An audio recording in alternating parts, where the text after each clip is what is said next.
राजनीतिमा हस्तक्षेपकारी ढंगले आउँ। हामी जस्ता मानिसहरू पनि राजनीतिमा छौं, जसले भ्रष्टाचार गरेर खानुलाई आमाको रगत खानु छ र मानेर हिँडेका छन्।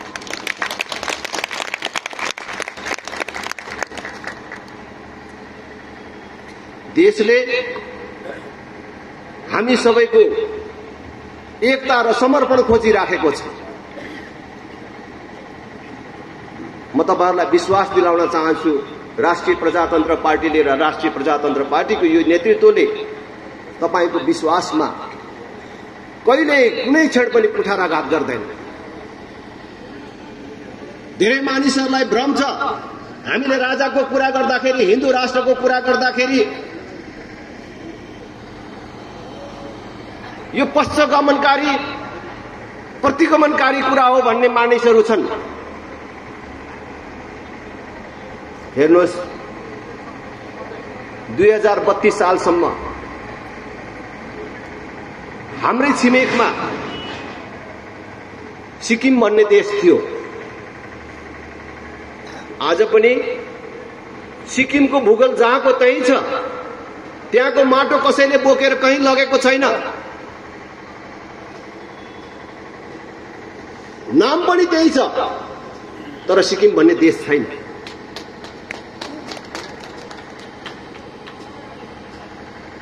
आज लोकतन्त्रको नाममा, गणतन्त्रको नाममा नेपाललाई पनि त्यही बाटोमा लगिँदैछ। सिक्किममा राज संस्थाको अन्त्य भयो, सिक्किम भन्ने देशको पनि अन्त्य भयो।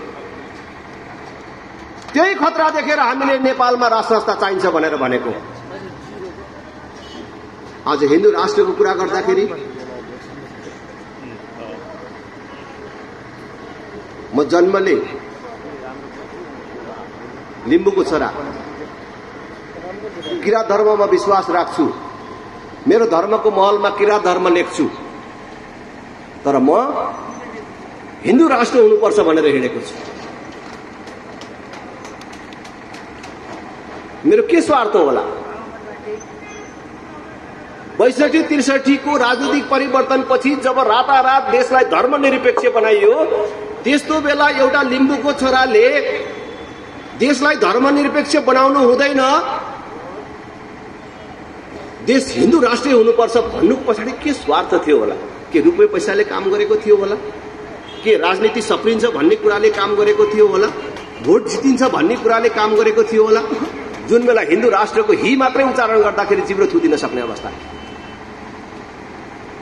र म आज पनि भन्छु तपाईहरुलाई, यो हिन्दू राष्ट्र, राज संस्था भन्ने कुरा फेरि पनि मैले अघि भने जस्तै भन्छु, दोहोर्याएर भन्छु, यो कुनै व्यक्तिलाई राजा बनाउने र कुनै जात विशेषले मानिराखेको धर्मलाई अगाडि बढाउने कुरा मात्र होइन। हिन्दू राष्ट्र र राज संस्था नेपालको स्थायित्वको आधार हो। कुनै पनि घर बन्नको लागि जुन जग चाहिन्छ, त्यो मूल जग हो। त्यसको जगमा देशले जुन शान्ति स्थायित्व प्राप्त गर्छ,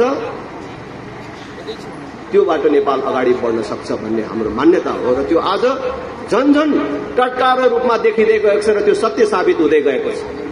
त्यसैले म तपाईं सबै दाजुभाइ दिदीबहिनीहरूलाई, जो कांग्रेस कम्युनिस्टमा हुनुहुन्छ, तपाईहरु सबै दिदीबहिनी दाजुभाइहरूलाई अपिल गर्न चाहन्छु, एउटा स्वाभिमानी नेपाली नागरिकको हिसाबले सोच्नुहोस्। राज संस्थाको कुरा गर्दाखेरि, हिन्दू राष्ट्रको कुरा गर्दाखेरि कसैले हीनता बोध गर्नु पर्दैन, कसैले लजाउनु पर्दैन। म अझ बेसी तपाईहरुलाई आग्रह गर्न चाहन्छु, आज यहाँ ल एकचोटि हात उठाएर देखाउनुहोस् त कि जन्मले हिन्दू भएका मानिसहरू कति हुनुहुन्छ? एकचोटि हात उठाउनु त। ल ए पर पनि त हुनुहुन्छ नि, कांग्रेस एमालेकै साथीले पो उठाए हुन्छ। जन्मको आधारले हिन्दू को हुनुहुन्छ? ल भन्नुहोस् त। भनेको यहाँ 99%, अब त्यो भन्दा पनि माथि। तर यसमा म त्यहाँ गएर हात उठाउनु पर्यो भने हात नउठाउने मान्छे म। म पनि हिन्दू राष्ट्र हुनुपर्छ भन्नेमा छु।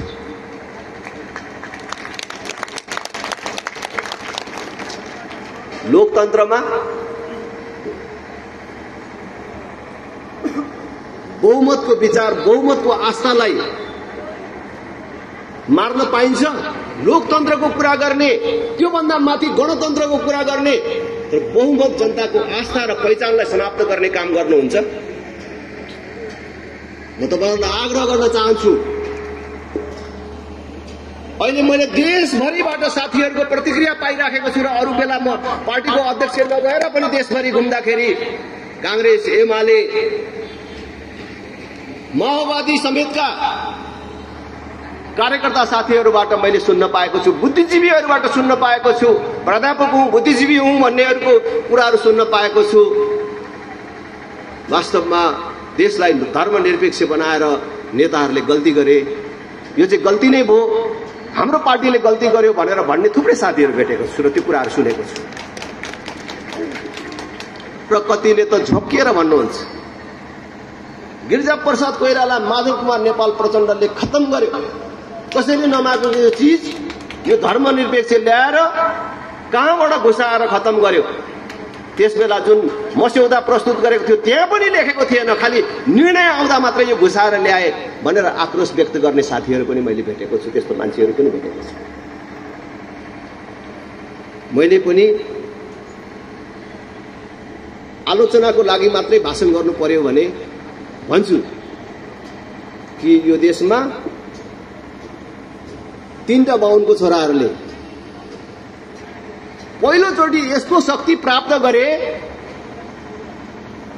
कि उनीहरूले लोग्ने मान्छेलाई स्वास्नी मान्छे, स्वास्नी मान्छेलाई लोग्ने मान्छे बाहेक अरू जे पनि बनाउन सक्ने अधिकार प्राप्त गरे। गिरिजाप्रसाद कोइराला, माधव कुमार नेपाल र प्रचण्डले उनीहरूले जे पनि गर्न सक्ने मौका पाएको बेला सबभन्दा पहिले देशलाई धर्मनिरपेक्ष बनाए। 3टा बाहुनको छोराले त्यो सर्वशक्ति प्राप्त गर्दाखेरि, सबैभन्दा माथिल्लो शक्ति प्राप्त गर्दाखेरि सबभन्दा पहिले गरेको काम देशलाई धर्मनिरपेक्ष बनायो। म पनि भन्छु, तर त्यति मात्र होइन। गिरिजाप्रसाद कोइराला, माधव कुमार नेपाल, प्रचण्डहरू यो देशलाई धर्मनिरपेक्ष बनाउने काममा दोषी होलान्, उनीहरू नै अगुवा देखिए होलान्, तर यो देशलाई धर्मनिरपेक्ष बनाउने काममा गिरिजाप्रसाद कोइराला, माधव कुमार नेपाल, प्रचण्डहरू जति दोषी छन् त्यो भन्दा कम त्यो गिरिजाप्रसाद कोइराला, प्रचण्ड र माधव कुमार नेपालको पार्टीलाई भोट दिने तपाईँ क्षेत्री बाहुनको हात अघि उठ्यो नि, त्यो हात पनि कम दोषी छैन।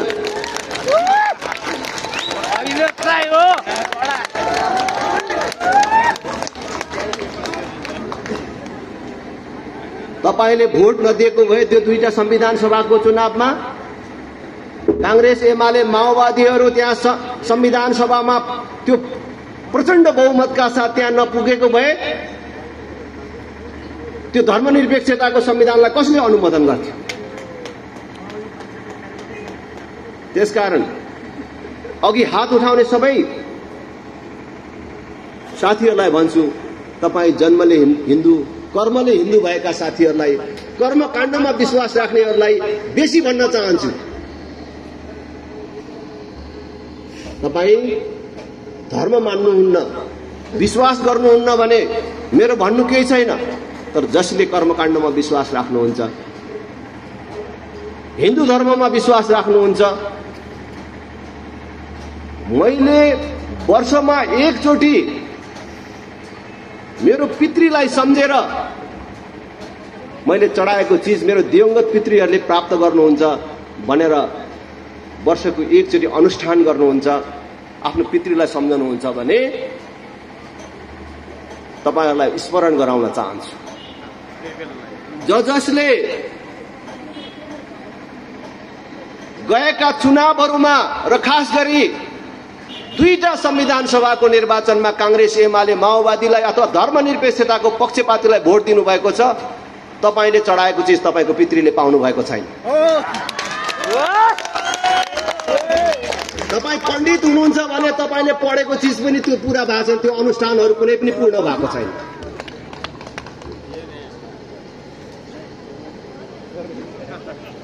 जुन पण्डितले आफ्नो धर्मको विरुद्ध काम गर्छ त्यसले गरेको अनुष्ठान कसरी पूर्ण हुन्छ? अब म लिम्बूको छोराले यो भन्दा बेसी त भन्नु पर्दैन होला, कहाँ लेखेको छ, कसरी लेखेको छ भनेर। याद गर्नुहोस्, कति फेरि कांग्रेस एमालेको साथीहरूलाई लाग्दो हो त्यसो भए अब मेरो पितृले पाउँदैन भने अब यो चढाउने काम पनि छोड्दिउँला भनेर भन्नु होला। फेरि त्यसो नगर्नुहोस्। यो महेन्द्र संस्कृत विश्वविद्यालय भएको ठाउँमा आएर बोलिराखेको छु। जहाँबाट त्यो धिपिक छ भन्ने अघि सुनिराखेको थिएँ, तर जहाँबाट संस्कृत शिक्षाको फेरि पुनरुदय गर्ने प्रयास भएको छ जुन भूमिमा, त्यो ठाउँमा म आएर बोलिराखेको छु। हाम्रा कर्मकाण्डहरू अकारण छैनन्। कति मानिसहरूले भन्छन् आधुनिकताको नाममा, ओ राजेन्द्रजी हामी बाहुनहरू त त्यो पिण्ड लडाको कुरा हाम्रो पितृले पाउँछ भन्ने कुरा पत्याउँदैनौ, तपाईँ लिम्बूको छोरा भएर फेरि हामीलाई चाहिँ त्यही पिण्ड लडाउने कुरा सिकाउन हिँड्नुहुन्छ भन्ने पनि भेटेको छु। तर याद गर्नु, यहाँ संस्कृत शिक्षा चलाउने, संस्कृत विद्यालयहरू बन्द गराउने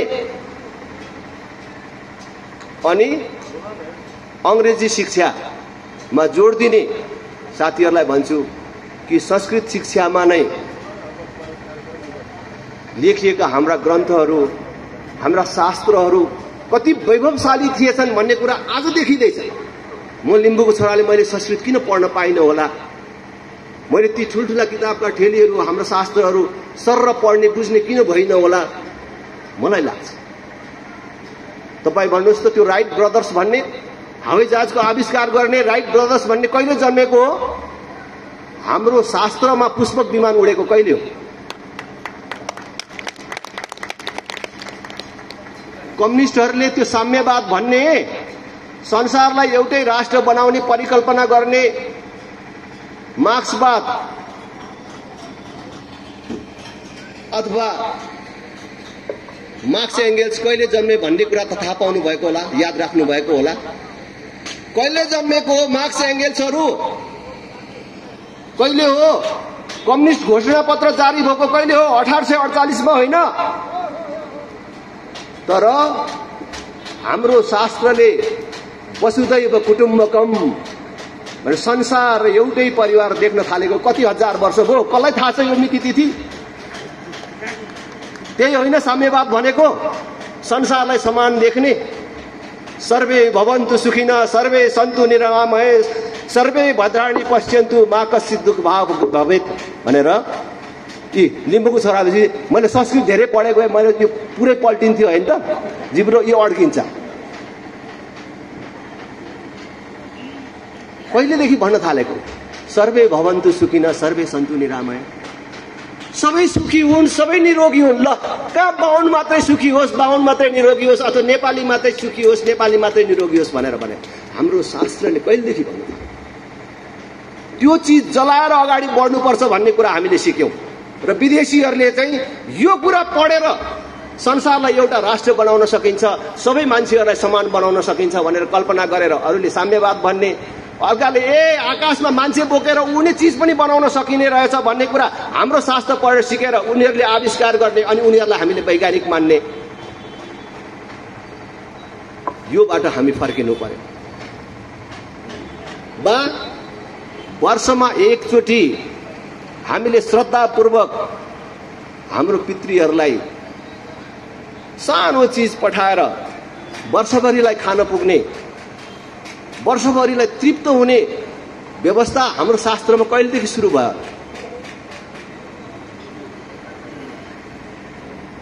हामीले यहाँबाट अमेरिका पठाएको फ्याक्स चाहिँ, इमेल चाहिँ जस्ताको तस्तै त्यहाँ पुग्ने कागज यहीँ रहन्छ, हामीले पठाएको चिज यहीँ रहन्छ, तर पाउनु पर्नेले त्यही चिज पाउँछ कि पाउँदैन?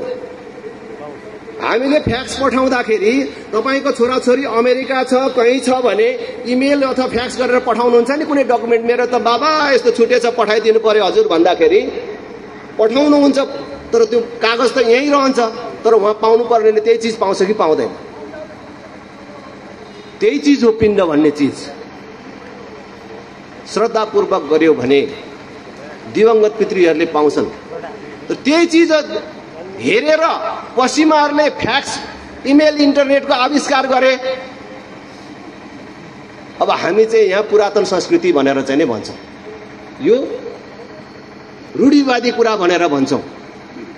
यस्तो कुराहरूको हामी पछि लागिराखेका छौँ र म आधुनिकताको नाममा आफ्नो धर्म परम्परा संस्कृति नबिर्सन र आफ्नो धर्म परम्परा संस्कृति नबिर्सेर पनि परिवर्तनमा अगाडि जान सकिन्छ, देशलाई परिवर्तित गर्न सकिन्छ, विकसित गर्न सकिन्छ। आफ्नो धर्म परम्परा संस्कृतिको रक्षा गरेर पनि हामी अगाडि बढ्न सक्छौं भन्ने मान्यताका साथ राष्ट्रिय प्रजातन्त्र पार्टी अगाडि आएको छ। आज हेर्नुहोस् त, नभत्काइकन नबिगारिकन दुई चार मान्छे नमारिकन कसरी देशमा परिवर्तन हुन्छ भन्नेहरूको पनि हामीले हेर्यौं नि। 52 साल फागुन 1 गते माओवादीले देशमा परिवर्तन ल्याउने भनेर जनयुद्ध नामको जुन विद्रोह सुरु गर्यो, कति मान्छे मारे, कति मरे। हामीलाई उनीहरूको त्यो कार्यशैलीमा विश्वास नहुँदै पनि हाम्रो मनको एउटा कुनामा थियो कि यिनीहरूले मान्छे मात्रै मारिराखेका छैनन्, आफू मर्न पनि तयार भएका छन्। मान्छे मार्न मर्न तयार भएर यिनीहरू यति अगाडि बढिराखेका छन्। यिनीहरूको मनमा कुनै योजना होला। स्कुलहरू जलाइराखेका छन्, पुलहरू भत्काइराखेका छन्, सरकारी अड्डाहरू जलाइराखेका छन्। यो भन्दा राम्रो बनाउने योजना होला, यो भन्दा ठुलठुलो पुल बनाउने योजना होला। हाम्रो मनको कुनै कुनामा थियो। मान्छे त्यसै त मान्छे मार्न र मर्न त तयार हुँदैन, केही होला भन। आखिर तिनीहरूसँग त भत्काउने र जलाउने सिप बाहेक केही रहेनछ भन्ने कुरा त आज देखियो।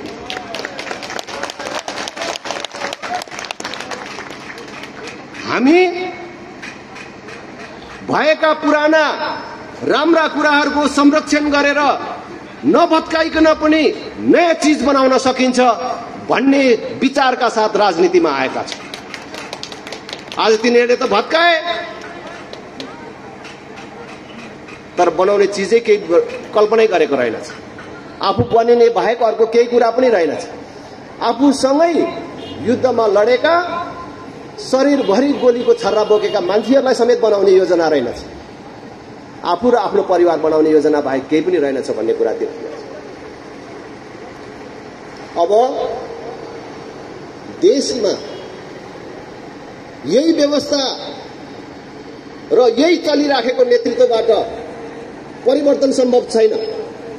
त्यसैले मैले अस्ति कांग्रेस, एमाले, माओवादी अरू के छन् यो देशमा भएका सबै ठूला पार्टी हुन् भन्नेहरू एकै ठाउँ भेला भएको बेला भन्दिए कि अब यही व्यवस्थाबाट चल्दैन। संसदको चुनाव लड्नु पर्दाखेरि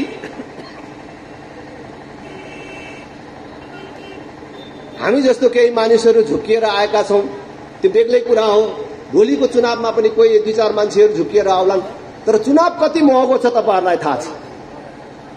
गरीबको छोरासँग देश बनाउने जस्तो सुकै योजना भए पनि त्यसले चुनाव जित्न सक्ने अवस्था छैन।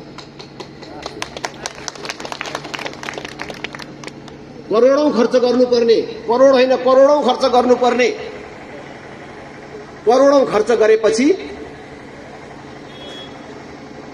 अनि फेरि संसदमा गएपछि त्यो त आर्जन गर्नु पर्यो। आज तपाईहरुले सुन्नु भएको होला, एउटा मान्छेले सांसद बन्न कति खर्च गर्छ अनि सांसद बनिसकेपछि मन्त्री बन्न कति खर्च गर्छ त्यो पनि तपाईहरुले सुन्नु भएको छ।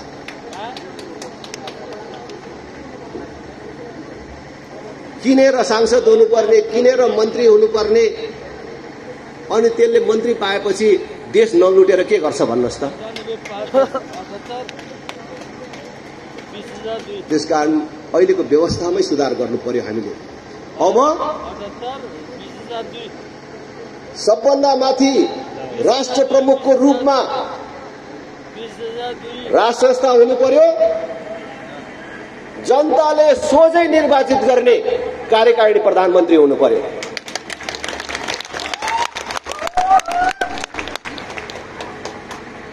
संसद पूर्ण समानुपातिक, सांसदले मन्त्री हुन नपाउने व्यवस्था लागू हुनु पर्यो।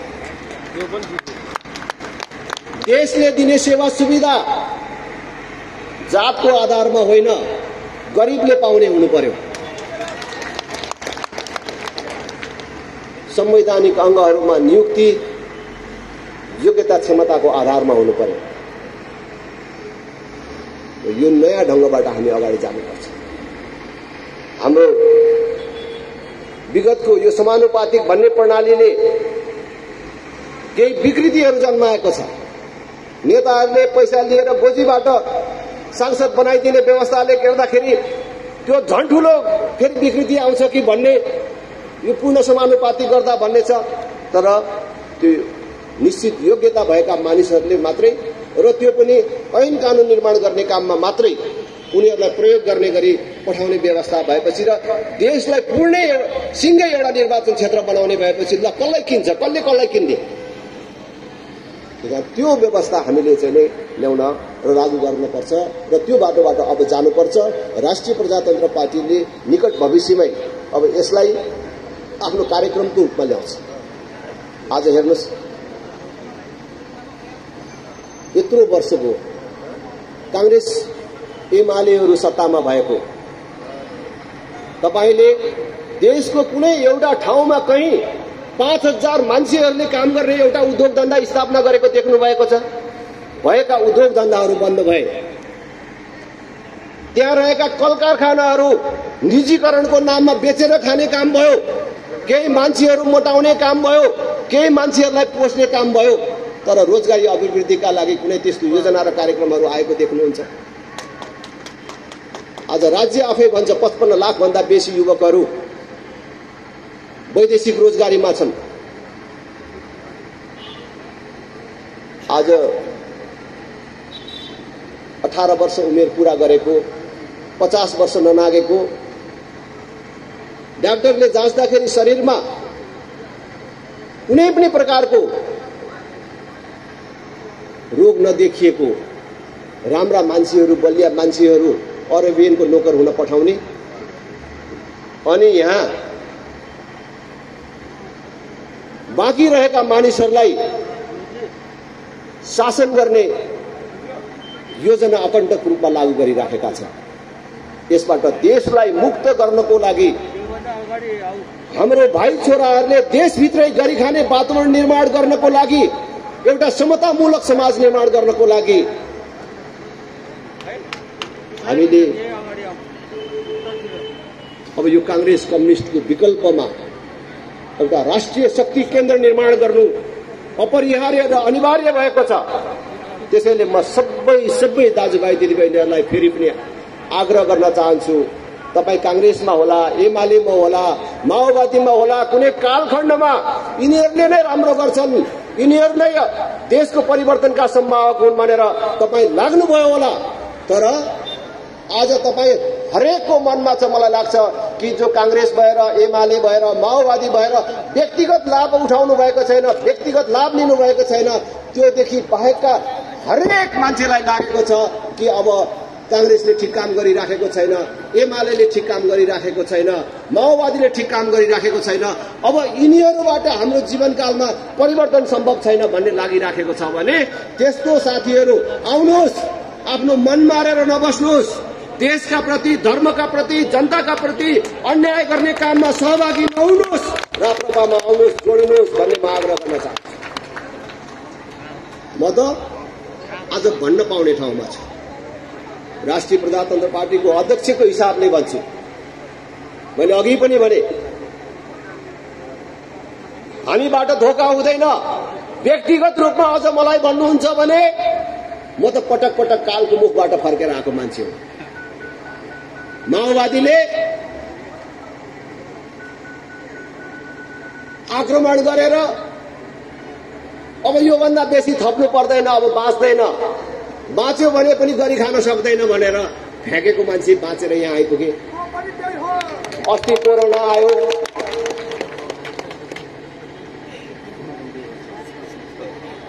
कोरोनाले पक्रेको बेला दिवंगत भइसकेका राजेश्वर देवकोटा पद्मसुन्दर लाउतीसम्मलाई भेटे भने म कुन तहमा पुगे कि त्यहाँबाट पनि फर्केर आए। पटक पटक कालको मुखबाट फर्केर आएको मान्छे हुँ म। बेइमानी गर्नको लागि 2-4 वर्ष बाँच्नको लागि मात्रै फर्केर आएको मान्छे होइन। त्यसकारण म तपाईहरु सबलाई दोहोर्याई तेर्याई आग्रह गर्न चाहन्छु, आउनुहोस् हामी सबै जुटौं। यो राष्ट्र निर्माणको जुन योजना र संकल्प बोकेर राष्ट्रिय प्रजातन्त्र पार्टी अगाडि बढेको छ, यसमा तपाईहरु सबैको साथ र सहयोग चाहिन्छ। हामीले एउटा अभियान अब सुरु गर्यौं। म राष्ट्रिय प्रजातन्त्र पार्टीको कार्यकर्ता साथीहरूलाई भन्न चाहन्छु, राष्ट्रिय प्रजातन्त्र पार्टीका नेता कार्यकर्ताहरूका लागि योभन्दा उर्वर समय केही पनि हुन सक्दैन। आज कांग्रेसहरू, एमालेहरू, माओवादीहरू परम्परागत रूपमा हिजो ठूलो पार्टी भएको हुनाले उनीहरू संख्याको हिसाबले ठूलो पार्टी जस्तो देखिएलान्, तर राजनैतिक रूपमा, नैतिक रूपमा कांग्रेस, एमाले, माओवादी लगायतका पार्टीहरू जनताको अगाडि मुख देखाउन लायक पार्टीको रूपमा छैनन्। मैले भर्खरै यही बसेको बेला एउटा बच्ची आएर मलाई एउटा चिट दिएर जाँदाखेरि मैले खोलेर हेरेँ कि म 12 कक्षामा पढ्छु, शुल्क तिर्ने पैसा छैन, मेरो आमा काम सुन्नुहुन्न, उपचार गर्ने पैसा छैन, केही सहयोग गर्नुहुन्छ कि भनेर लेखेको चिठी हेरे। आज राष्ट्रिय प्रजातन्त्र पार्टी कुनै पनि नागरिकले त्यस प्रकारले छटपटाउन नपरोस्, त्यो वचनमा मात्र होइन व्यवहारमा गरेर देखाउन चाहन्छ। राष्ट्रिय प्रजातन्त्र पार्टीले अहिले देशभरि 5 वटा स्थानीय तहमा मात्रै प्रमुख पदमा चुनाव जितेको छ। त्यसमध्ये धवलजी 1 भइहाल्यो, 3टा त झापा जिल्लामै छन्, त्यसमध्येको 2टा मेरो निर्वाचन क्षेत्रमा छ। हामीले चुनाव जितेको ठाउँमा यसरी कुनै पनि गरिबको छोराछोरीले मैले पढ्न पाइन भनेर हिँड्नु पर्ने अवस्था छैन। 12 कक्षासम्म निशुल्क छ राष्ट्रिय प्रजातन्त्र पार्टीले जितेको ठाउँमा। सुलभ औषधि पसलहरू हामीले चलाएका छौं। शहरमा 100 रुपियाँ पर्ने औषधि हाम्रो गाउँमा 70 रुपियाँमा किन्न पाइन्छ। शिक्षा, स्वास्थ्य र पूर्वाधारको क्षेत्रमा राष्ट्रिय प्रजातन्त्र पार्टीले जितेको गाउँहरूमा कुन प्रकारको परिवर्तन भएको छ जो कोहीले गएर हेर्न सक्छ। हामी राष्ट्रिय प्रजातन्त्र पार्टीले देश पायो भने राजा ल्याउने, हिन्दू राष्ट्र ल्याउने मात्र होइन, एउटा समतामूलक समाज पनि निर्माण गर्छ, देश पनि बनाउँछौं। शिक्षा, स्वास्थ्य, रोजगारीलाई जनताको अधिकारको रूपमा संविधानमा मात्र होइन व्यवहारमा हामी स्थापित गर्ने योजनाका साथ छौं। आज भ्रष्टाचारले देश जसरी थिलथिलो छ, त्यसबाट देशलाई मुक्त गर्नको लागि मैले संसदमा पनि भनेको छु, आज पनि भन्छु, राष्ट्रिय प्रजातन्त्र पार्टीले अब केही समयपछि नै भ्रष्टाचार विरुद्धको अभियान र आन्दोलन सुरु गर्छ। हामीले भनेका छौं 2046 सालपछि र सक्छौं भने त्योभन्दा अगाडिको पनि गरे हुन्छ। तर मैले चाहिँ भनेको छु 2046 सालपछिका सबै उच्च पदस्थ नेता कर्मचारीहरूको सम्पत्ति छानबिन हुनु पर्यो र अवैध सम्पत्ति जफत हुनु पर्यो। भ्रष्ट नेता कर्मचारीको सम्पत्ति छानबिन गरेर त्यो अवैध सम्पत्ति जफत मात्रै गर्न पर्यो गरियो भने यस्ता एमसीसी ल्याउनै पर्दैन, यस्ता सहयोगै चाहिन्छ। त्यसकारण हामी सिद्धान्तमा बोलीमा मात्र होइन व्यवहारमै एउटा भ्रष्टाचार मुक्त नेपाल निर्माण गर्ने अभियानमा छौं। तपाईहरुको सबैको साथ सहयोग रहोस् भन्ने फेरि पनि अपिल गर्छु। र अहिले विभिन्न नाममा अभियानको नाममा विभिन्न संस्थाको नाममा छुटेर रहेका राजा चाहिन्छ, हिन्दू राष्ट्र चाहिन्छ, अब कांग्रेस कम्युनिस्टको कुशासनबाट देशलाई मुक्त गराउनु पर्छ भनेर सानो सानो समूहमा हिँडिराखेका साथीहरूलाई पनि म अपिल गर्न चाहन्छु। अब हामीलाई विभाजित भएर समान विचार बोक्ने साथीहरूलाई अलग अलग कुद्ने छुट छैन। आउनुहोस् राष्ट्रिय प्रजातन्त्र पार्टीभित्र। तपाईँ साँच्चै नै हिन्दू राष्ट्र चाहनुहुन्छ, साँच्चै नै तपाईँ राष्ट्र संस्थाको पुनर्स्थापना चाहनुहुन्छ, साँच्चै नै देशमा परिवर्तन चाहनुहुन्छ र तपाईँको अर्को व्यक्तिगत स्वार्थ छैन, तपाईँको कुनै पदसँग कुनै लेनादेना छैन भने आउनुहोस्। अब राष्ट्रिय प्रजातन्त्र पार्टीले तपाईँको नेतृत्व गर्छ। राष्ट्रिय प्रजातन्त्र पार्टीले तपाईँलाई काम गर्ने ठाउँ पनि दिन्छ। राष्ट्रिय प्रजातन्त्र पार्टीमा कार्यकर्ताले चाह्यो भने जो पनि नेतृत्वमा आउन सक्छ भन्ने कुराको उदाहरण त मै छु। हिजो अस्ति मान्छेहरूले राष्ट्रिय प्रजातन्त्र पार्टीको महाधिवेशन सुरु हुँदाखेरि यही मेरै दाइ पार्टीहरूले पनि कतिले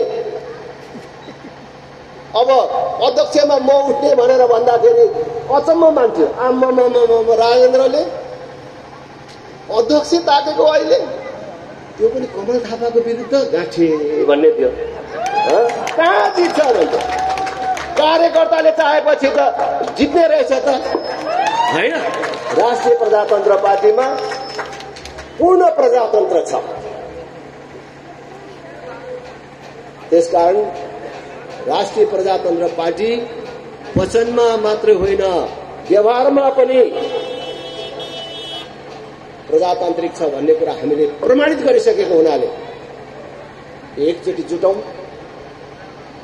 अहिले देशमा विद्यमान अन्य राजनीतिक पार्टीहरू मध्ये राष्ट्रिय प्रजातन्त्र पार्टी बाहेक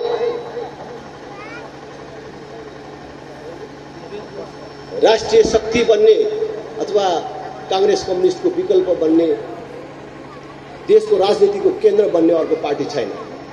त्यसकारण कोही पनि नअल्मल्यो। अब राष्ट्रिय प्रजातन्त्र पार्टी अगाडि बढ्यो। राष्ट्रिय प्रजातन्त्र पार्टीको यो यात्रालाई अब कसैले रोक्न सक्दैन। त्यसकारणले छिटो भन्दा छिटो सबै समाहित हौं। अब हामी देशभरि यही अभियान लिएर जान्छौं। जोडियौं। तपाईहरु सबको साथ सहयोगले राष्ट्रिय प्रजातन्त्र पार्टीले हाम्रो जीवनकालमा एउटा नयाँ परिवर्तन र दिशा दिन सक्छ। त्यो हामी अठोटका साथ संकल्पका साथ छौं। हामी कुनै दुविधामा छैनौं, अलमलमा छैनौं। मैले त मेरो साथीहरूलाई पनि भन्ने गरेको छु र आज तपाईहरुलाई पनि भन्छु, जसरी राष्ट्रिय प्रजातन्त्र पार्टीको महाधिवेशनमा राजेन्द्र लिङ्गदेन जस्तो मान्छेले अध्यक्षको दाबी गर्दाखेरि धेरै मान्छेहरूलाई पत्यार थिएन, हुन्छ के होला के भन्ने थियो। आज त्यही कुरा होला के हुन्छ के सक्छ के भन्ने हुँदै हामीले चाँडै देशमा राप्रपाले परिकल्पना गरेको परिवर्तन ल्याएर देखाउँछौं भन्ने कुरा पनि म यहाँ सबैलाई विश्वास दिलाउन चाहन्छु। तपाईहरु सबलाई धेरै धेरै धन्यवाद छ। छोटो समयमा तपाईहरु यहाँ उपस्थित भएर हामीलाई यो हौसला दिनुभएको छ। थुप्रै साथीहरु राष्ट्रिय प्रजातन्त्र पार्टीमा प्रवेश गर्नुभएको छ। युवा साथीहरु पछि पनि फेरि लाइन लागिराख्नु भएको छ। तपाईहरु सबलाई धेरै धेरै स्वागत तथा बधाई ज्ञापन गर्न चाहन्छु। आगामी दिन सफलताको शुभकामना व्यक्त गर्न चाहन्छु। मलाई यसो हेर्दाखेरि लागिरहेछ कि यो बजार बीचमा आएर हामीले यो सभा गर्यौं, आज कति नोक्सान भयो होला यसो कल्पना गरिराखेको छु। अलिअलि चल्न पाएको भए किनबेच पनि हुन्थ्यो होला। ठप्प भएको छ। म आफ्नो तर्फबाट र पार्टीको तर्फबाट यहाँका स्थानीय व्यापारी साथीहरूसँग क्षमा पनि माग्छु। तपाईहरुलाई हाम्रो कुरा सुनाउनै थियो। राष्ट्रिय प्रजातन्त्र पार्टी देश परिवर्तन गर्छु भनेर हिँडेको पार्टी कति कोठामा खुम्चिएर बस्ने, हामी बाहिर आउनै थियो। त्यसकारण आज हामी यो आउने क्रममा तपाईहरूलाई केही असुविधाहरू भएका छन्, त्यसमा पनि क्षमा माग्छु। तपाईहरू सबलाई धेरै धेरै धन्यवाद। जय राष्ट्र, जय जनता। एकचोटि मलाई साथ दिन तपाईहरू सबलाई हार्दिक आग्रह गर्छु। राष्ट्रिय प्रजातन्त्र पार्टी जिन्दाबाद, राष्ट्रिय प्रजातन्त्र पार्टी जिन्दाबाद। अलिक परका साथीहरूको पनि सहयोग चाहन्छु। राष्ट्रिय प्रजातन्त्र